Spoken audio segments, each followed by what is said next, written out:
CBN Total. Apresentação: Carolina Rodrigues. 3h07. A decisão de ter um sócio muitas vezes é por uma questão financeira, outras vezes é pela identidade, ou no setor em que trabalha, ou mesmo no relacionamento entre duas pessoas. Essa prática profissional pode ser desastrosa se não seguir alguns passos importantes. A gente vai conversar sobre este assunto com uma pessoa que tem se especializado em livros envolvendo o empreendedorismo e a criatividade. O Fábio Zuckerman é paulista, tem 32 anos, professor universitário, tem doutorando em administração pela FEA-USP e é mestre em administração pela UFPR. Fábio, explica pra gente, essa questão do sócio, ela é uma linha bastante tênue, não é? Oi, Carolina.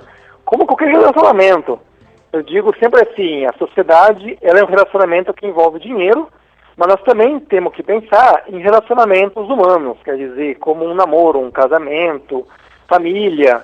Então a sociedade ela também tem um lado de negócios, mas tem um lado do relacionamento pessoal. No caso de sócios, além do arrependimento, tem as brigas judiciais ou até a falência envolvendo alguns dos sócios. Pode acabar com a vida de uma pessoa.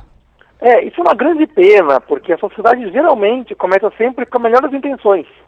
As pessoas querem montar uma empresa, uma prática profissional, uma coisa que ajude uma a outra, e muitas vezes, infelizmente isso é bastante comum, o foco ao longo dos anos vai se virando para dentro, quer dizer, os sócios começam a brigar, a discutir, a arranjar picuinha um com o outro, e o atendimento ao cliente, a gestão do dia a dia vai sendo deixada de lado por essas brigas internas.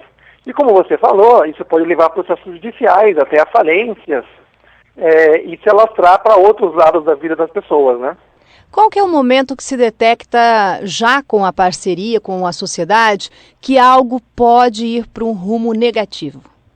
Eu digo o seguinte, o grande teste para você saber se a parceria pode dar certo ou não é lidar o quanto antes com as questões que incomodam.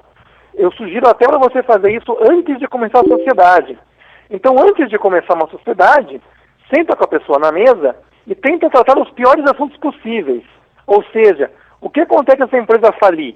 O que acontece se todo mundo brigar e tiver que separar? O que acontece se uma das pessoas quiser desistir? Nessa conversa, que vai ser relativamente difícil, só de você olhar como as pessoas se comportam, como elas respondem, como elas lidam com esses problemas em potencial, você já pode ter uma dica de se a pessoa vai ser um bom sócio ou não para você.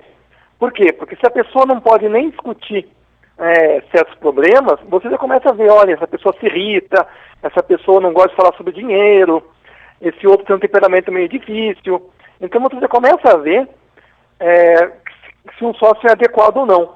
Eu acho o seguinte, você chegar e deixar passar uma sociedade de anos, como qualquer relacionamento, né?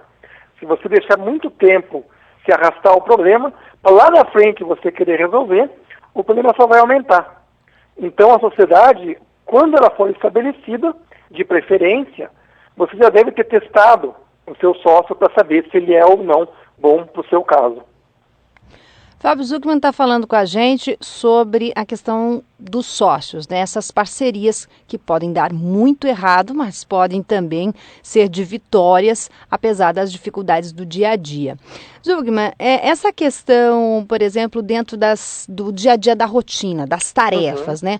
A gente percebe que, em alguns casos, os sócios acabam brigando, por exemplo, por discordarem de situações práticas.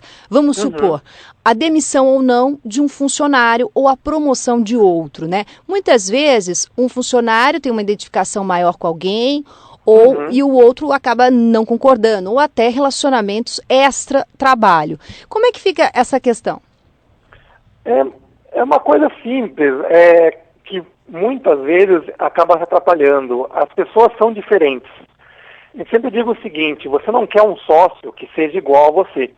Porque você não precisa de outra opinião igual à sua. Você realmente precisa de uma perspectiva diferente.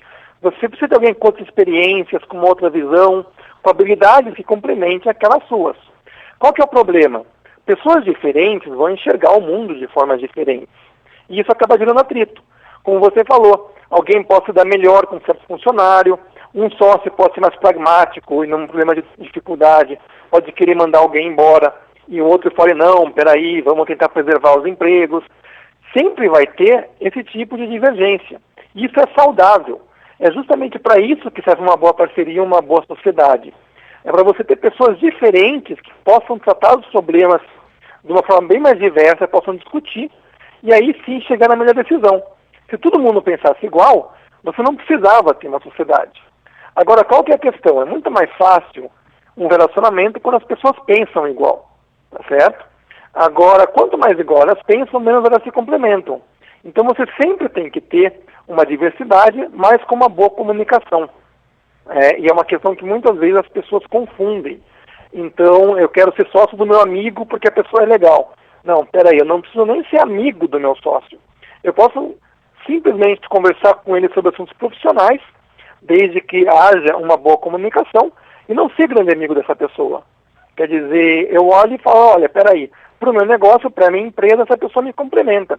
Ainda que nem sempre a gente enxergue da mesma forma as coisas, mas isso pode ser uma vantagem.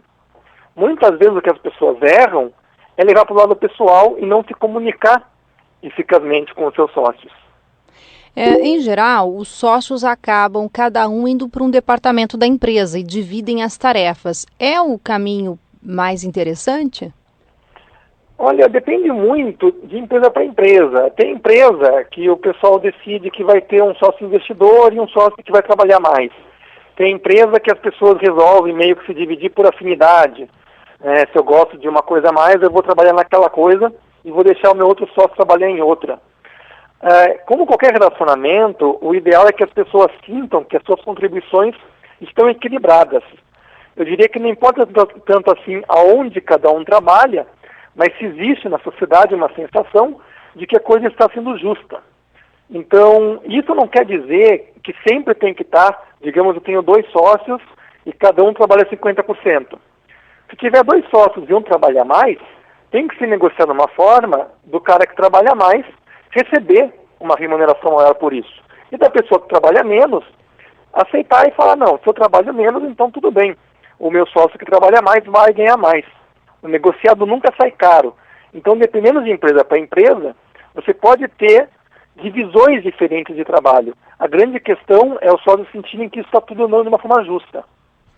E o emprego de familiares dos sócios na empresa? A família sempre é um problema, porque é aquela coisa, você não pode evitar de ver o familiar caso você, por algum motivo, não queira, digamos assim, olhar na cara do seu sócio no fim de semana, por exemplo.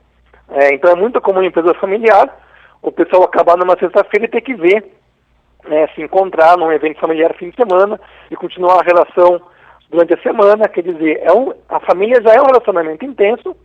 Juntando isso, um relacionamento profissional, a coisa fica mais intensa ainda. Então, o que eu sempre digo? O ideal é tentar separar os papéis. Como que se faz isso? Evitar levar para a sociedade a hierarquia familiar. Isso até pode se refletir em evitar usar apelidos, evitar o tipo de aproximação que você usaria na sua família. Então, uma coisa na casa da mãe, os irmãos se chamarem por irmão. Agora, na empresa, eles podem se chamar pelo nome. Isso dá um pouco mais de formalidade ao processo e tira um pouco aquela situação de que todo mundo sempre é família junto. Porque é muito comum, ainda mais quem trabalha com pai, com avô, que geralmente a figura de mais idade passa uma hierarquia mais forte, se sentir meio preso por essa hierarquia. Então, simplesmente combinar certos parâmetros de ação ajuda. Olha, aqui na empresa você não precisa me chamar de pai. Aqui eu sou o chefe, eu sou o fulano, vamos para frente porque aqui não é família, aqui o negócio é a empresa. E aí sim a coisa pode dar certo. Por que isso? Para evitar justamente que as situações familiares vão invadir a parceria e as questões da empresa vão invadir a vida familiar.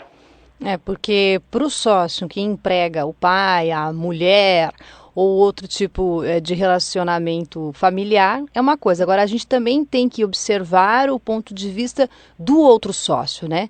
Que vê a mulher do sócio ou o pai, ou o irmão interferindo nas decisões da empresa. Isso vai ficando cada vez mais complexo, né, Zugman? Com certeza.